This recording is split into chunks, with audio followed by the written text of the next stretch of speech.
13 janvier 1963, 13 janvier 2025. 62 ans que disparaissait Sylvanus Kwame Epifanio Olympio, le premier président de la naissante République togolaise. Il a été assassiné devant l'ambassade des États-Unis d'alors par un groupe d'hommes armés. 62 ans après, le mystère reste encore entier sur les circonstances de sa mort, laissant libre cours à toutes les interprétations. En mai 2021, Jean Sylvanus Olympio, un neveu du président, par l'entremise d'un avocat spécialiste en droit international, a demandé la déclassification des archives françaises sur l'assassinat du président. Selon l'avocat William Wall, les archives françaises provenaient de 2 sites, Nantes et La Courneuve, et comportent plus de 2000 pages. Hormis les archives françaises, l'Allemagne, les États-Unis, la Grande-Bretagne détiennent aussi des archives sur l'assassinat de Sylvanus Olympio. La déclassification de toutes ces archives permettront d'établir les vraies circonstances de la mort de Sylvanus Olympio. Parlant de la dépouille du président, la Commission Vérité, Justice et Réconciliation, dans ses recommandations, a souhaité le rapatriement de sa dépouille comme preuve d'une réconciliation. Jusqu'à ce jour, les appels au rapatriement de la dépouille de Sylvanus Olympio continuent et paradoxalement, la concrétisation de tous ces appels se fait toujours attendre.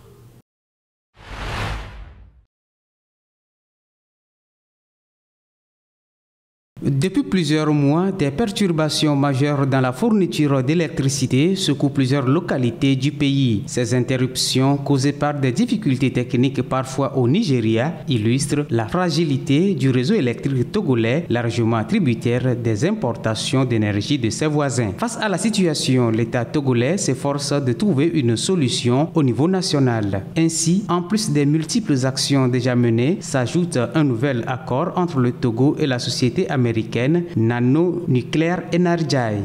En effet, il s'agit d'un accord pour la production d'électricité à la base de micro-réacteurs nucléaires. Il s'agit d'une technologie novatrice et prometteuse selon les autorités et cela se présente comme une solution idéale pour renforcer la capacité de production électrique du Togo, répondant ainsi aux besoins énergétiques croissants du pays. Rappelons que le taux d'accès à l'électricité estimé dans le pays est de 68% à la fin de l'année 2023. Le pays ambitionne d'atteindre la couverture universelle d'ici 2030.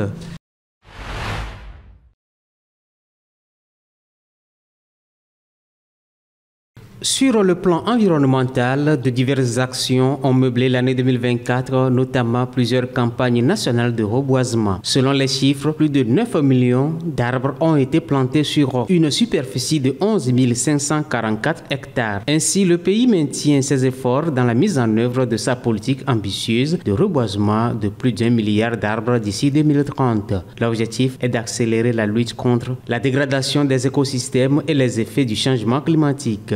Malgré cette avancée, il ressort malheureusement de plusieurs constats que les arbres plantés ne sont pas pour la plupart entretenus. Il est donc important qu'après le reboisement, des efforts soient faits pour entretenir les plants afin d'avoir de bons résultats. Parallèlement à ce bilan sur l'année 2024, rappelons aussi que selon le ministère de l'Environnement, le pays perd chaque année plus de 3 500 hectares de forêt pour d'autres besoins, ce qui représente plus de 5 millions d'arbres détruits.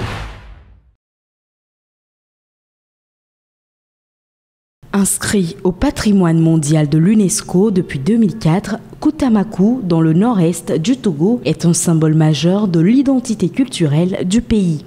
Ce site abrite les Takienta, habitations emblématiques en terre crue du peuple Batamariba, témoins d'un savoir-faire architectural et d'un patrimoine culturel unique.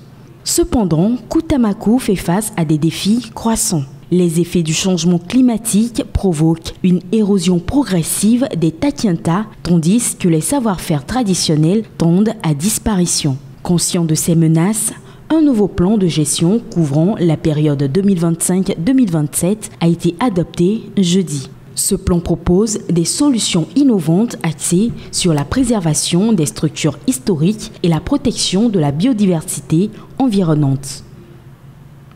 Une gouvernance participative est mise en avant avec une implication active des communautés locales dans les efforts de conservation. En parallèle, un projet de valorisation du site, validé en février dernier, mobilisera 3 milliards de francs CFA pour améliorer les infrastructures, créer des espaces de reboisement et d'autres initiatives. L'objectif est de restaurer l'image de Koutamakou tout en respectant les normes internationales qui ont conduit à son inscription au patrimoine mondial. Ces efforts conjoints visent à sauvegarder un patrimoine exceptionnel tout en répondant aux défis modernes. Koutamakou incarne un enjeu majeur, préserver un héritage vivant dans un monde en constante évolution. La mise en œuvre de ce plan sera cruciale pour garantir l'avenir de ce joyau culturel.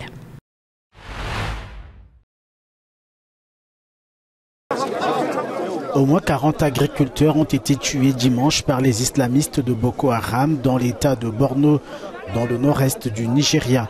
Le gouverneur de cet état, qui a dévoilé l'information lundi, a appelé les populations à rester dans les zones dites de sécurité, celles qui auraient été débarrassées des extrémistes après des opérations de l'armée.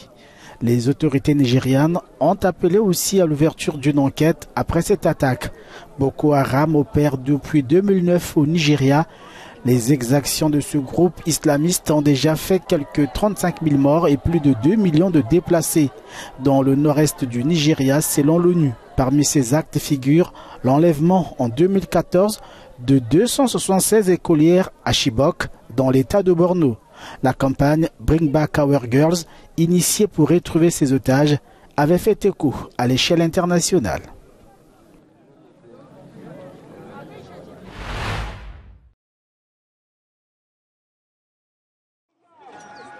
Les combats entre l'armée congolaise et les rebelles du M23 ont atteint un nouveau pic d'intensité dans l'est de la République démocratique du Congo. Ce week-end, les FARDC ont annoncé la reprise de plusieurs localités clés, notamment Ngungu dans le nord Kivu et Kabingo dans le sud Kivu. Ces victoires marquent un tournant dans les opérations militaires contre le M23. Nous observons les cessez-le-feu, comme voulu par la hiérarchie, je le répète, mais du moins, soyez rassurés qu'à chaque tir de l'armée rwandaise sur nos positions ou sur notre population ou sur les déplacés, en tout cas les forces armées de la République démocratique du Congo ont le droit de réagir. Ce conflit que Kinshasa accuse le Rwanda d'alimenter via son soutien au M23 continue de faire des victimes civiles. À Ngungu, dans le territoire de Massissi, les habitants de retour après des mois d'exil déplorent une sécurité encore précaire malgré la reprise de la ville. La situation à l'est de la RDC demeure extrêmement volatile. Malgré les efforts de l'armée pour reprendre le contrôle de certaines zones, le M23, actif dans la région depuis 2021, après une décennie de calme relatif, contrôle encore de vastes territoires.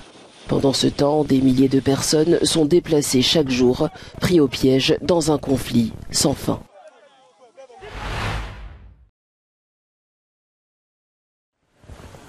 Le Parlement du Mozambique doit siéger pour la première fois depuis les élections contestées du 9 octobre ce lundi. Pourtant, en parallèle, l'opposition menée par Venancio Mondlane appelle à de nouvelles manifestations. Mondlane, qui conteste les résultats de la présidentielle, juge ces élections volées et insiste sur la mobilisation pacifique pour dénoncer ce qu'il appelle des institutions électorales et judiciaires trop proches du pouvoir. Selon son propre décompte, Mondlane estime avoir remporté 53% des voix. Il se considère comme le véritable président du Mozambique. En réponse à l'installation du Parlement, il appelle à une grève nationale pour paralyser le pays. La Renamo et le MDM, deux partis d'opposition, ont déjà annoncé qu'ils boycotteraient le 15 janvier la cérémonie de prestation de serment du président élu Daniel Chapo.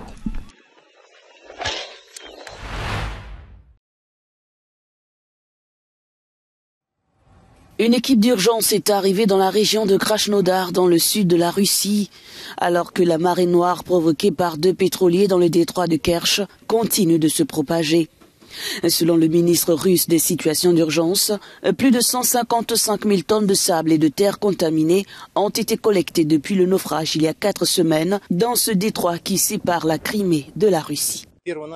Tout d'abord, nous devons nous frayer un chemin jusqu'au vaisseau. La distance est considérable.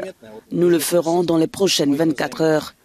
Nous sommes littéralement en train de prendre une décision sur la manière de procéder, les forces et les capacités que nous utiliserons. Et si nous réussissons, nous encerclerons le navire dans ce laps de temps. Les deux navires ont fait naufrage lors d'une tempête dans le détroit de Kerch. L'un des navires a coulé tandis que le second a subi de lourds dégâts. Une personne avait perdu la vie et 26 membres d'équipage avaient été évacués selon les autorités russes. Le détroit de Kerch, crucial pour les exportations russes de céréales, sert également au transport de pétrole brut, de mazout et de gaz naturel liquéfié. Cette voie maritime mondiale permet de passer de la mer d'Azov située à l'intérieur des terres à la mer Noire. Le détroit de Kerch a été l'un des principaux points de conflit entre la Russie et l'Ukraine en 2014.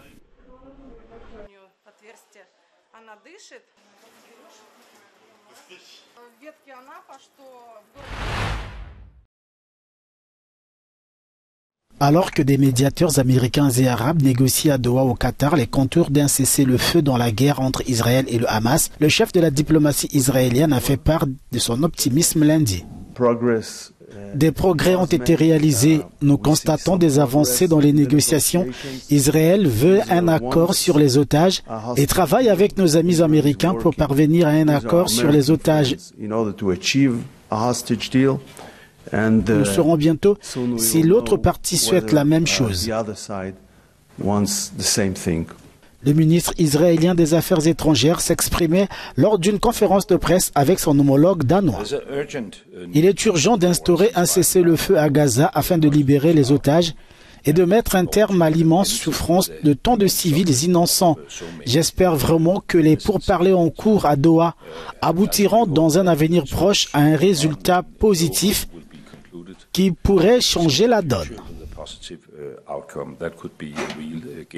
Depuis maintenant 15 mois, la guerre entre le Hamas et Israël déstabilise le Moyen-Orient. Des dizaines d'otages israéliens sont retenus dans la bande de Gaza, alors que les populations de cette enclave palestinienne vivent sous le feu quotidien des bombardements de Tal.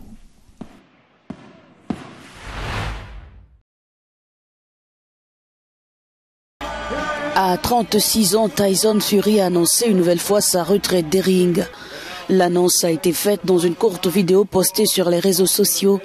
Sauf que l'ancien champion du monde des poids lourds est un habitué des revirements de dernière minute.